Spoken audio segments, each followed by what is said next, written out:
Hey there, welcome to episode 7 of my Edge of the Empire solitaire campaign. I rated the chaos factor to 5 for this next scene because things were... I think the last scene was the definition of chaos.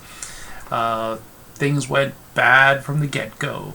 We had a Trandoshan mercenary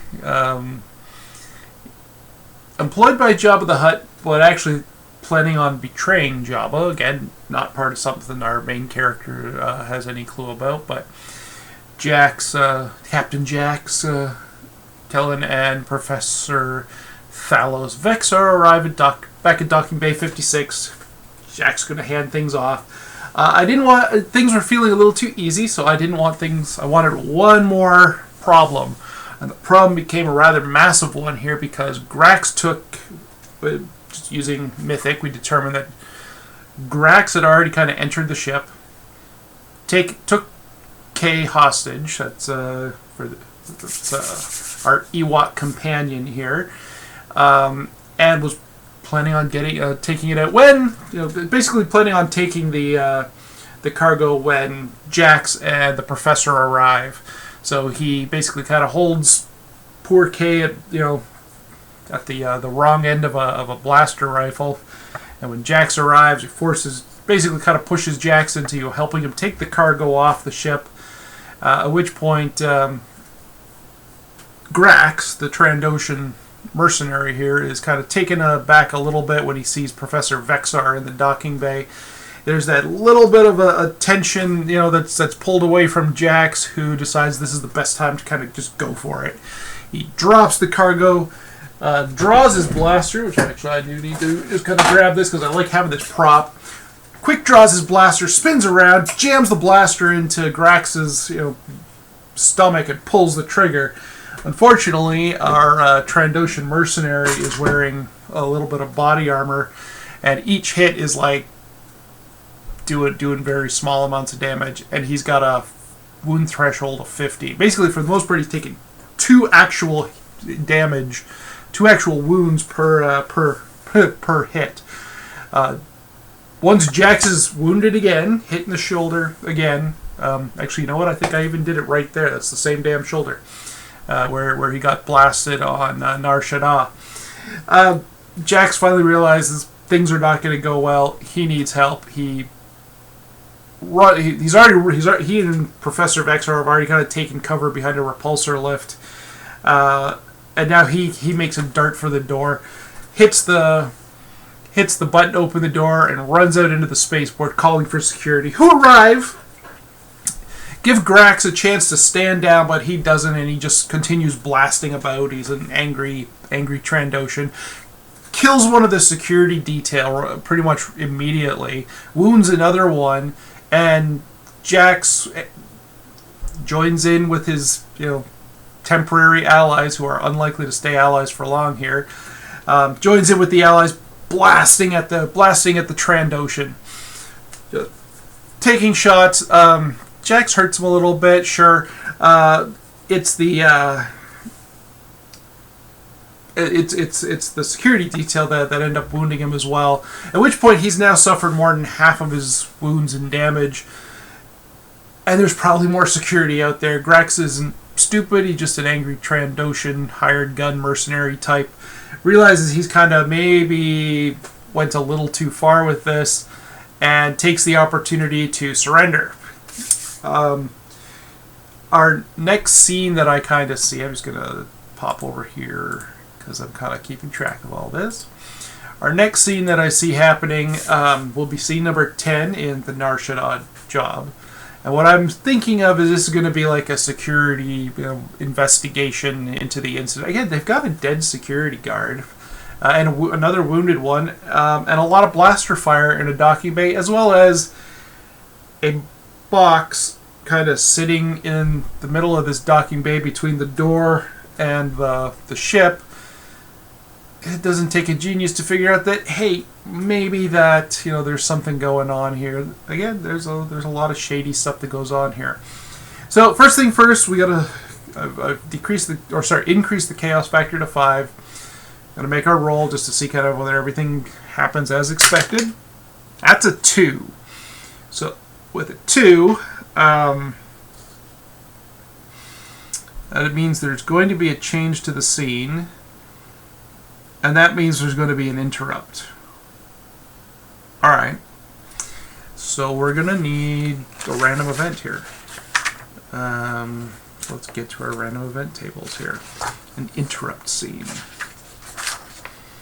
What is the... So I don't think I've really had an interrupt scene yet, so let's do this. So random event focus table. Okay, we'll roll. Maybe I should be kind of making some notes and such here. So, scene 10 is dead. This is going to end up being a future scene, probably. Scene 10 instead is going to be a bit of an interrupt scene. So let's just make some notes here. So the focus is going to be on 24, which means it's an NPC action. Your PC is waiting on the action of NPCs to move the adventure forward. Yeah, no kidding. Yeah, that's kind of true here. Is there something else here? So, actions meaning table. Sure. I think this is the way to do this. Let me just take a quick look at my mythic stuff here. So what I need to do is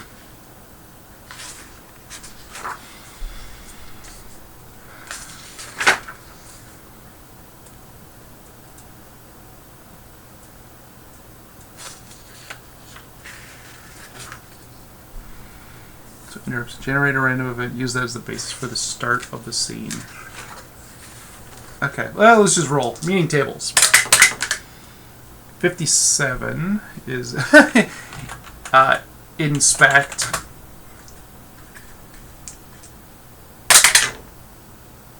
$87.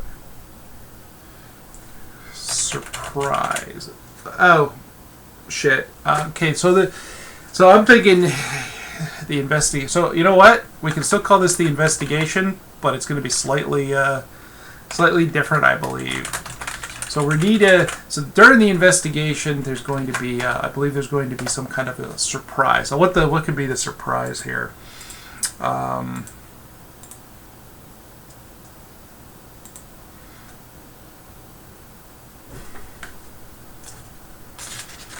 this has to do with NPC action.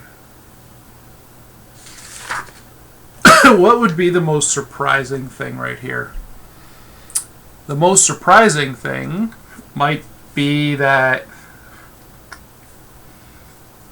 the security detail, even though they've interrupted this, maybe Jabba knew that Grax was going to betray him.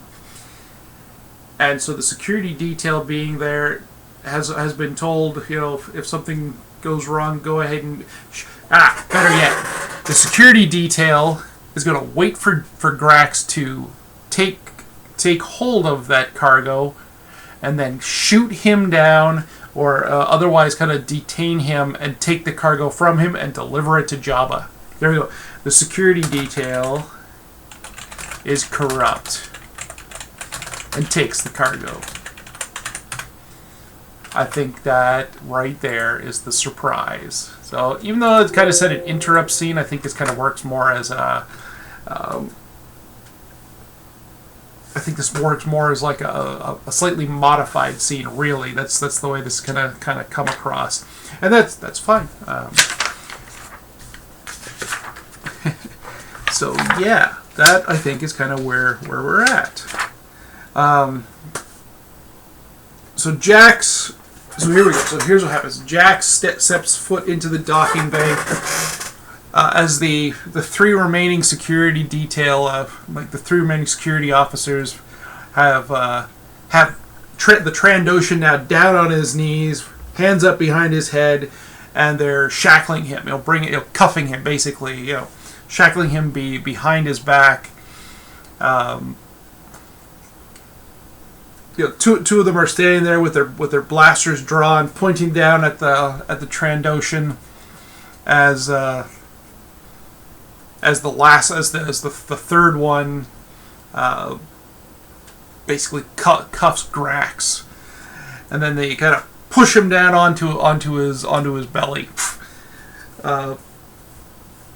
It kind of seems probably like one of those things. If there wasn't a witness right here, if things weren't about to kind of get difficult anyway, they may just shoot Grax just because he just killed one of their buddies. So instead of investigating, instead of an investigation.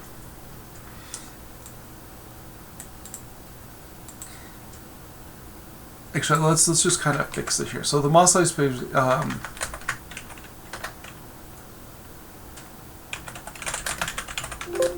Oops.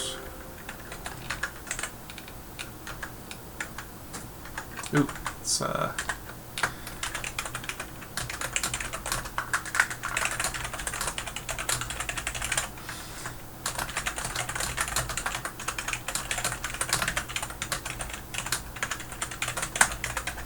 Alright, so we're just going to kind of do that. So as soon as they have Grax down on the ground, shackled behind his back, lying on his belly, they look down and they look over at Jax and they look at the professor, and one just kind of nods at the other two, and they all spin around pointing their blasters at Jax, and he throws up his hands. Whoa! He still has a blaster in his hands, and they go, "Drop it!" All right. So he's got his blaster in his hands, and he kind of reaches down, slowly kind of bending down, and kind of just sets it on the ground and stands back up. He's like, "Hey, he was robbing me, fellas. This has got nothing to do with me. I mean, it does, but I didn't cause this. I'm the one who asked for help, right?" And the one who's actually injured looks over and he goes, "Yeah, you were the one who called for help. It's a good thing you did. Now we're going to take what belongs to Jabba. There's nothing here that belongs to Jabba." And the security officer hooks a thumb back at the cargo on the floor. He's like, "That's what we're here for." Damn it. At which point, Professor Vexar, has popped up going, "No, excuse me, my good friend. No, that actually belongs to me." And one of them just points a blaster right at Vexar and says, "You can be collateral damage if you want. Back off." Professor Vexar kind of gets the hint. Actually, you know what? Retcon that a little bit, because Vexar made a run for it. I forgot. He's not in the docking bay anymore. Professor Vexar is gone. He bit off more than he could chew. He'll worry about coming back for cargo later. Sorry, my apologies. Here, so let's kind of do this again. So Jax is now once again, in trouble. He's already injured. He's got no stim packs on board anyway. Kay's hurt. He needs to deal with her. Alright, so what happens here? What does happen here? So, if Jabba's ripping this guy off, I don't think Jabba has any interest in employing him at this point. So there's no sense of it being like the security details, like, "You're coming with us, you're going to start working for Jabba." You know what? Jabba doesn't need another smuggler who makes big errors, such as getting jumped by a Trandoshan mercenary, not having enough firepower on board to protect the cargo that he's carrying. It's going to have to kind of come into play, I think, a little bit later on here. He's got no choice. He's got to back off. So Jax just kind of nods. Look, I got a friend on ship. She's hurt. I need to go take a look. I need to make sure she's okay, alright?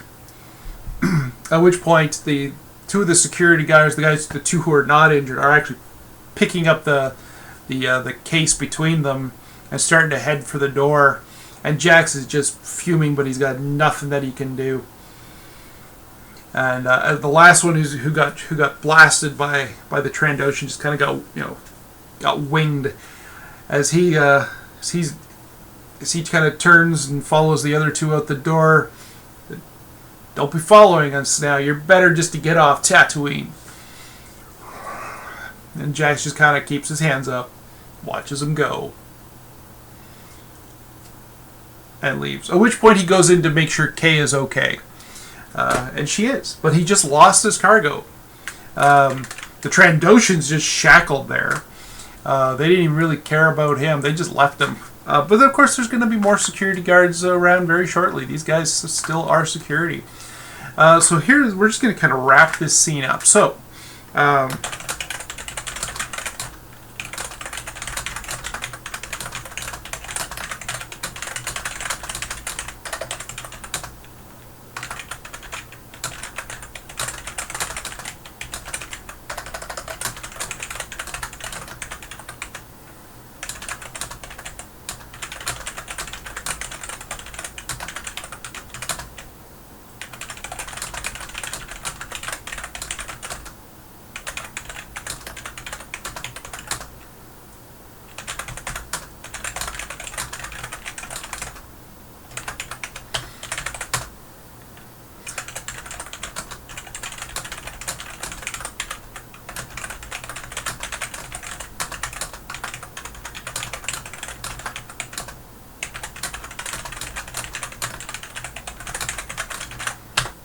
alright, cool.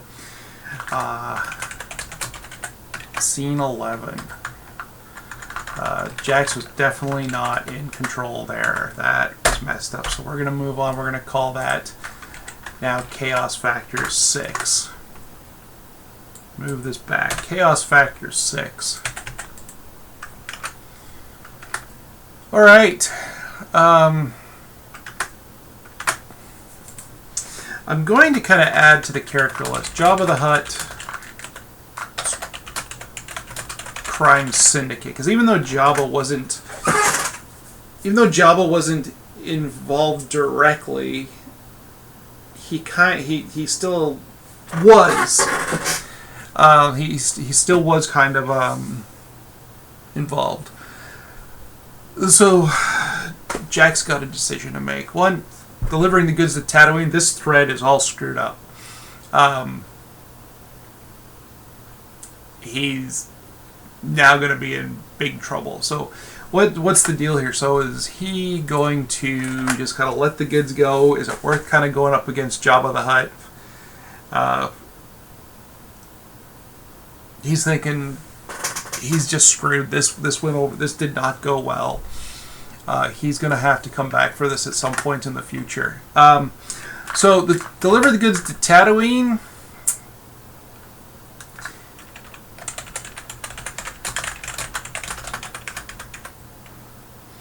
Retrieving goods from Jabba. We have a new thread. At the same time,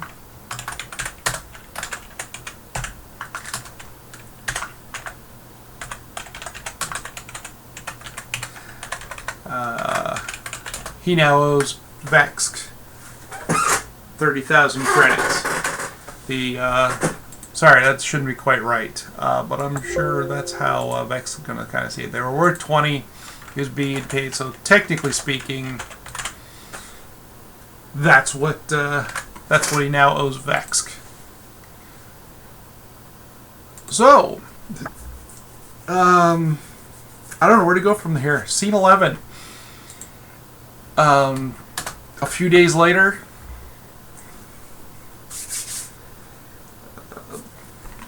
I don't think calling that the investigation works. The final betrayal, scene 10, yeah. I kind of started off by naming this episode Smuggler's Blues, and I think that kind of fits a little bit too well. So yeah,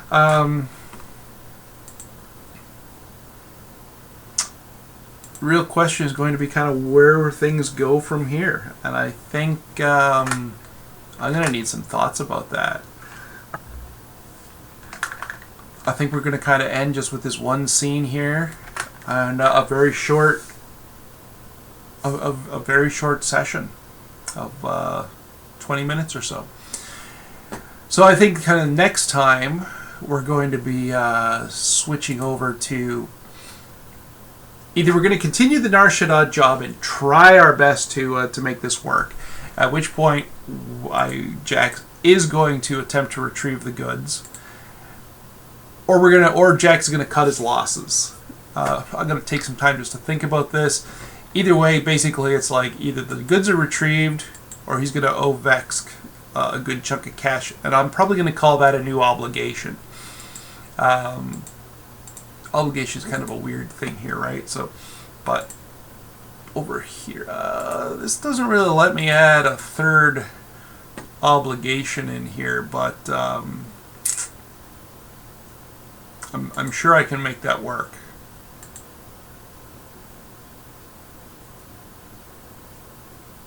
Yeah. We'll come back for episode 8 another time.